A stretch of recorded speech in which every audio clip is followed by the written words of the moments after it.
Shri Vazhoor Soman. Sir, ഇന്നലെ ദിവസം എൻ്റെ മണ്ഡലത്തിൽ പെരുവന്താനം പഞ്ചായത്തിൽ TR&T എസ്റ്റേറ്റിൽ കാട്ടാന ആക്രമണത്തിൽ നെല്ലിവിള വീട്ടിൽ സോഫിയ ഇസ്മയിൽ 45 വയസ്സ് ദാരുണമായി മരണപ്പെട്ട സംഭവം അറിയിക്കുകയാണ്. ഇവർക്ക് 2 കുട്ടികളാണുള്ളത്. മൂത്ത കുട്ടി ആമിന പള്ളിക്കത്തോട് ITIയിൽ വിദ്യാർത്ഥിനിയാണ്, സംസാരശേഷിയില്ലാത്ത കുട്ടിയാണ്. ഇളയയാൾ കോരുത്തോട് C കേശവൻ മെമ്മോറിയൽ സ്കൂളിലെ +1 വിദ്യാർത്ഥിനിയാണ്.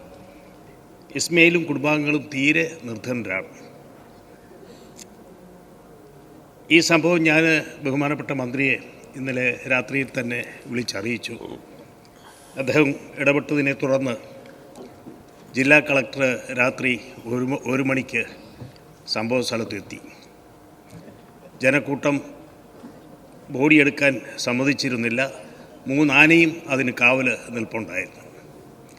എന്തായാലും ശരി, കളക്ടർ വന്ന് ആളുകളുമായി സംസാരിച്ച് 10 ലക്ഷം രൂപ ഇന്നേ ദിവസം ലഭ്യമാക്കാവുന്നു, ഒരാൾക്ക് ജോലി നൽകാവുന്നുള്ള ഉറപ്പിൻ്റെ അടിസ്ഥാനത്തിലാണ് ബോഡി സ്ഥലത്തു നിന്നും ആശുപത്രിയിലേക്ക് മാറ്റിയത്. സർ, ഈ വിഷയം ആദ്യത്തെ സംഭവമല്ല. ഞങ്ങളെ സംബന്ധിച്ചിടത്തോളം എൻ്റെ മണ്ഡലം മുണ്ടക്കയം ഭാഗം തൊട്ട് കുമളി തേക്കടി കഴിഞ്ഞ് ചക്കുവള്ളം വരെ ഏതാണ്ട് 100-110 കിലോമീറ്റർ ദൈർഘ്യം വരുന്ന വനമേഖലയോട് ചേർന്ന് കിടക്കുന്ന പ്രദേശമാണ്. ഇവിടെയാണ് തേക്കടി വൈൽഡ് ലൈഫ് സാങ്ച്വറിയും നിലകൊള്ളുന്നത്. എന്നാൽ നിർഭാഗ്യമെന്ന് പറയട്ടെ, പീരുമേട് മണ്ഡലത്തിൽ ഉള്ള റേഞ്ച് ഓഫീസർ എരുമേലിയിലാണ്, കോട്ടയം ജില്ലയിലെ എരുമേലിയിലാണ് റേഞ്ച് ഓഫീസ് പ്രവർത്തിക്കുന്നത്.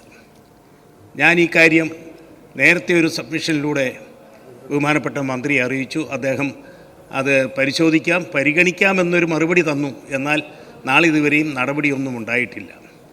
നിരവധി വന്യജീവി ആക്രമണങ്ങൾ അവിടെ ഉണ്ടായിട്ടുണ്ട്. നിർഭാഗ്യവശാൽ ഇവരെ കോട്ടയം DFOയെയും എരുമേലി റേഞ്ച് ഓഫീസറെയും എല്ലാം അറിയിച്ചു വരുമ്പോൾ ആളുകളെല്ലാം മരണപ്പെട്ടിരിക്കും. അതാണ് സ്ഥിതിവിശേഷം. അതുകൊണ്ട് പീരുമേട്ടിൽ റേഞ്ച് ഓഫീസ് ആരംഭിക്കുന്ന കാര്യം ഗൗരവമായി പരിശോധിക്കണമെന്ന് ഈ സന്ദർഭത്തിൽ അഭ്യർത്ഥിക്കുകയാണ്. അതോടൊപ്പം തന്നെ പീരുമേട്ടിലെ രാവിലെ തന്നെ മജിസ്ട്രേറ്റിൻ്റെ ക്വാർട്ടേഴ്സിന് മുമ്പിൽ, തഹസിൽദാരുടെ ക്വാർട്ടേഴ്സിന് മുൻപിൽ, ആശുപത്രിയുടെ പരിസരത്ത്, സ്കൂൾ പരിസരത്ത് ദിവസവും കാട്ടാന എത്തിച്ചേരുകയാണ്. ചിലപ്പം വല്ല പരാതികളൊക്കെ പറയാനായിരിക്കാം. എന്തായാലും ശരി, അവിടെ ജനങ്ങൾക്ക് ജീവിക്കാൻ പറ്റാത്ത സാഹചര്യം ഉണ്ടായിട്ടുണ്ട്.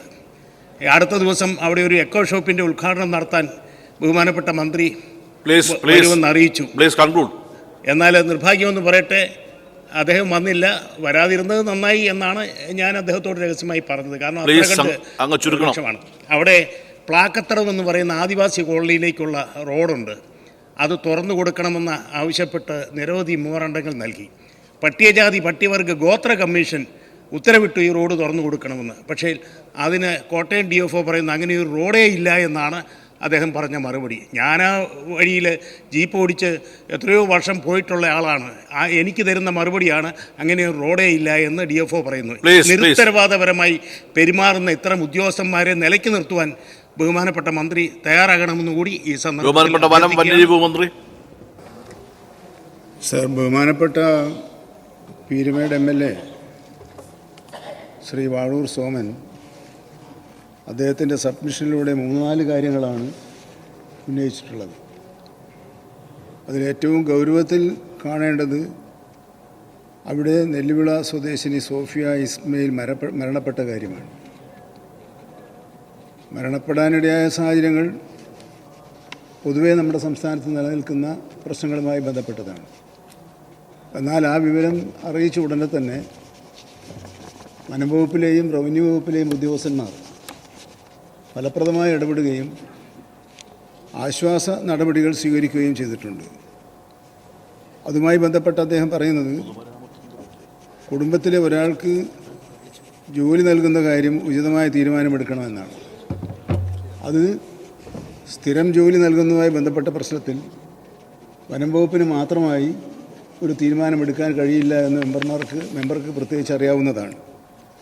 അത് അത്തരത്തിൽ നിലവിലുള്ള നിയമം മാറ്റി ഈ രൂപത്തിൽ മരണത്തിനിടയാകുന്നവരെയെല്ലാം അങ്ങനെ ആശ്രിത നിയമനവുമായി ബന്ധപ്പെട്ട് ചെയ്യാൻ കഴിയുമോ എന്ന കാര്യം നയപരമായ കാര്യമാണ്. അത് ചർച്ച ചെയ്ത് വരുന്നുണ്ട്. തീർച്ചയായും നമുക്ക് ജനങ്ങൾക്ക് പ്രയോജനകരമായ വിധത്തിൽ ആ കാര്യത്തിൽ തീരുമാനമെടുക്കാൻ കഴിയുമോ എന്ന് തന്നെയാണ് ശ്രമിച്ചുകൊണ്ടിരിക്കുന്നത്. മറ്റൊന്ന് അദ്ദേഹം പറഞ്ഞത് പീരുമേടുമായി ബന്ധപ്പെട്ട ഓഫീസുകളെല്ലാം ദൂരെ എവിടെയോ ഒരു സ്ഥലത്തുള്ളതാണ്, അവിടെ നിന്ന് എത്താൻ സാധിക്കില്ല. ഇതൊരു മുമ്പൊരിക്കൽ ഞാൻ ശ്രദ്ധയിൽപ്പെടുത്തിയതാണ്. പക്ഷേ അത് 1972 ഇടുക്കി ജില്ലയുണ്ടായ കാലം മുതൽ അങ്ങനെയാണ് പ്രവർത്തിക്കുന്നത്. അത് മാറ്റിസ്ഥാപിക്കുന്നത് സംബന്ധിച്ച് വേണമെങ്കിൽ പുതിയ ഫോറസ്റ്റ് സ്റ്റേഷനോ പുതിയ ഫോറസ്റ്റ് സ്റ്റേഷൻ അംഗീകരിച്ച് കിട്ടേണ്ടതുണ്ട്. അത് ഞാൻ നേരത്തെ ഇവിടെ ഒരു സബ്മിഷനിൽ പറഞ്ഞു, ഗവൺമെൻറ്റിൻ്റെ പരിഗണനയിലാണ്. ആ ഘട്ടം വരുമ്പോൾ നമുക്ക് ഒരു പുനഃസംവിധാനം ഇവിടെ ചെയ്യാൻ കഴിയുമെന്ന് തന്നെയാണ് പ്രതീക്ഷിക്കുന്നത്. മറ്റൊന്ന് റോഡുമായി ബന്ധപ്പെട്ട പ്രശ്നമാണ്. DFO പരിശോധിച്ചിട്ട് നൽകിയ മറുപടി മെമ്പർ ഇവിടെ ചൂണ്ടിക്കാണിച്ചതുപോലെ റവന്യൂ രേഖയിലോ PWD രേഖയിലോ വനം വകുപ്പിൻ്റെ രേഖയിലോ അങ്ങനെ ഒരു റോഡ് ഉള്ളതായിട്ട് കാണുന്നില്ല. പക്ഷേ ആ ഉത്തരത്തിൽ നമ്മൾ തൃപ്തിയെടുക്കേണ്ട കാര്യമില്ല.